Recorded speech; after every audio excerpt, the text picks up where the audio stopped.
নমস্কার, আমি বন্দনা। আমার কিচেনে আপনাদের সবাইকে স্বাগত জানাই।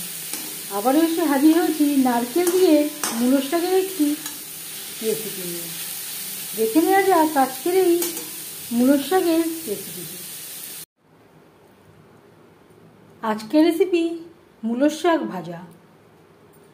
শাক আমি ডাঁটির থেকে ছাড়িয়ে নিয়েছি, কচি ডাঁটাগুলো আমি রেখে দিয়েছি, জল পাল্টে পাল্টে পরিষ্কার করে ধুয়ে নিয়েছি। এবার আমি শাক কুচি করে কেটে নিয়ে ফিরে আসছি। শাক আমি কুচি করে কেটে নিয়েছি। পরিমাণ মতো রিফাইন্ড অয়েল গরম করে নিয়েছি। দিয়ে দেবো 3টে শুকনো লঙ্কা, যেটা আমি টুকরো করে নিয়েছি। লঙ্কা ভেজে নেওয়ার পর দিয়ে দেবো সামান্য পরিমাণে গোটা জিরে। লঙ্কার সাথে 20-25 সেকেন্ড জিরে ভেজে নেওয়ার পর দিয়ে দেবো শাক।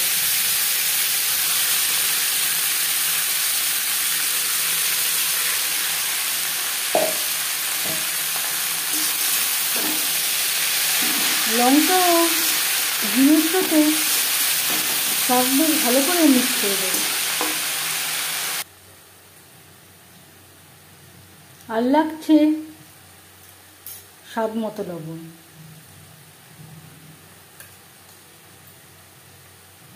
তিন চামচ নারকেল বাটা। এর পরিবর্তে নারকেল কোড়াও অ্যাড করতে পারেন, যেহেতু মূলোর শাক স্বাদে একটু তেতো। যদি নারকেল না থাকে এর পরিবর্তে আলুও ব্যবহার করতে পারেন। আলুর ব্যবহার করলে তখন অবশ্যই আলুটা আগে ভেজে নেবেন। আলু প্রায় যখন 50% কুক হয়ে যাবে তারপর শাক অ্যাড করবেন।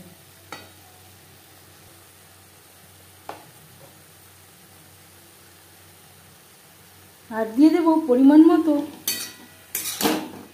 হলুদের গুঁড়ো। মিডিয়াম ফ্লেমে 3-4 মিনিট রান্না করব।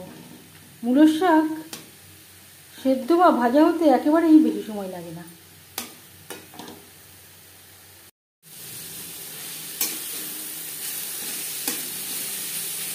চার 5 মিনিট মিডিয়াম ফ্লেমে শাক বেশ ভালো করে ভেজে নিয়েছি, পুরোপুরি ড্রাই হয়ে গেছে। এবার যাচ্ছি ফাইনাল স্টেপে। দিয়ে দেব সামান্য পরিমাণে সুগার পাউডার। এতে মিষ্টি হবে না, স্বাদের একটা ব্যালেন্স আসবে। এর পরিবর্তে আপনারা দানাচিনিও ব্যবহার করতে পারেন। গ্যাসের ফ্লেমটা বন্ধ করে দেব। মূলোর শাক ভাজা রেডি।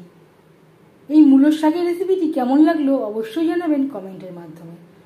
যদি এই রেসিপিটি ভালো লেগে থাকে লাইক করবেন, শেয়ার করবেন, সাবস্ক্রাইব করবেন আমার চ্যানেলটিকে। বেল আইকনটা প্রেস করে দেবেন। যখন আমি নতুন ভিডিও আপলোড করব তার নোটিফিকেশান সবার আগে আপনার কাছে পৌঁছে যাবে। আপনারা সবাই অনেক অনেক ভালো থাকবেন। এই ভিডিওটি দেখার জন্য ধন্যবাদ।